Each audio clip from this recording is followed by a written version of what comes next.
Alright, just so you can see how this goes on, it's kind of real tight here.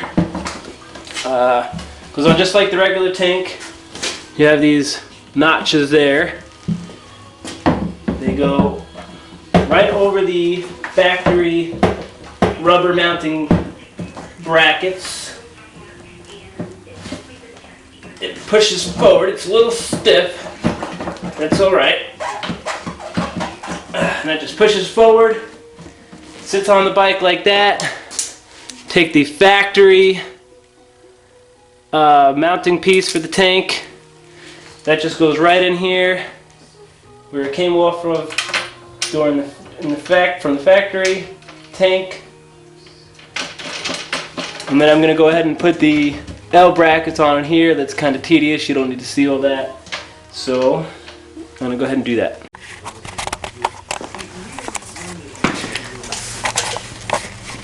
Alright, you can see here that bracket's installed. Around the other side, that bracket's installed. The factory piece is installed. I just haven't tightened it down yet. Sorry about that. But you can see here. Now, any problems with hitting the tank anywheres?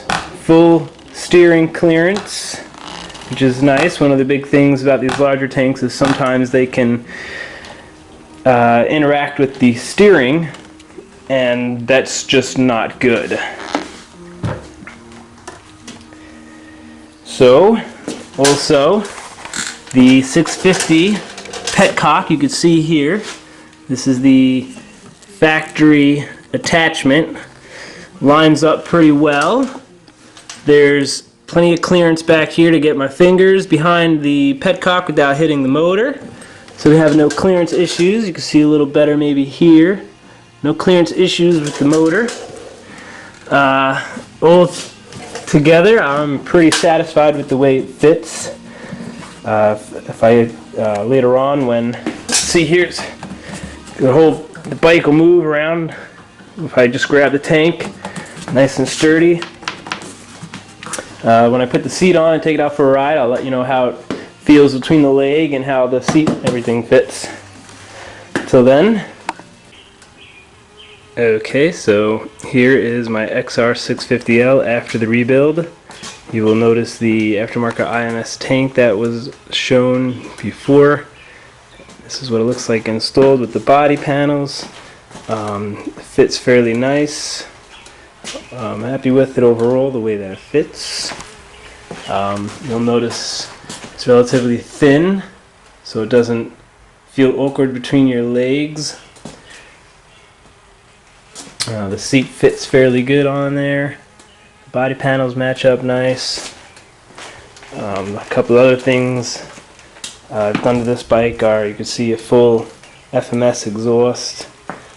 Just put this wrapping on there to keep the heat off my legs and stuff, or attempt to, being the stock heat shield is gone.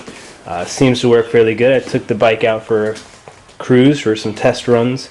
You can see here I got the 48 tooth sprocket on, which if you do that you will need to lower the chain guide here.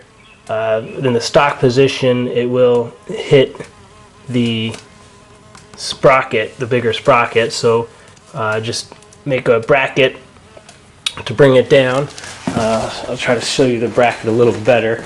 There is a bend on the bracket to align it correctly. I don't know how well you can see the bend in the bracket, but you want the back of this plate here to line up with the back of the new bracket, where you're going to have alignment issues with your chain.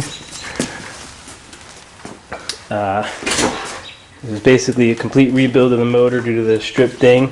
It handles very good now. I got the European second gear and fifth gear installed in the bike.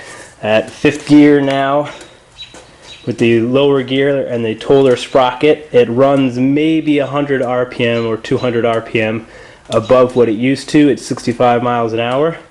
Still feels very smooth at 65. It's not vibrating at a high RPM, like it would if it was just the stock gear ratios with the bigger sprocket. Got the new tank on here. Definitely plenty of gas. Like I said, the XR600 petcock is the one that you want to use. Everything works out real good. The new progressive suspension with the gold valves on there, it's definitely firmer throughout the range of the shocks the full way, but up top it's just a little bit firmer up top and then gets real firm with the progressive springs as it gets towards the bottom, which is what I was looking for.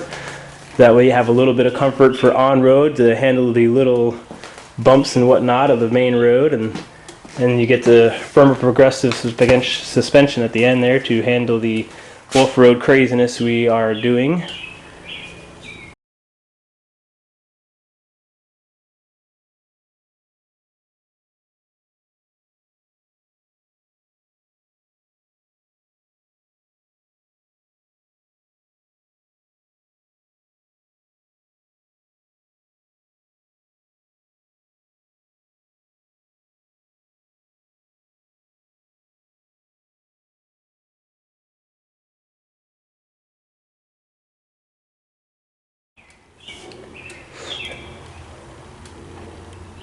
So, to end this video, I will give you a quick preview of what the bike actually sounds like with the full exhaust. Now, this is an FMS header with a White Brothers exhaust.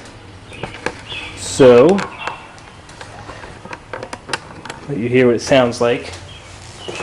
The carburetor has been jetted to match the new camshaft and everything else. The uni filter, the full exhaust, everything's been jetted to appropriately. So let's see.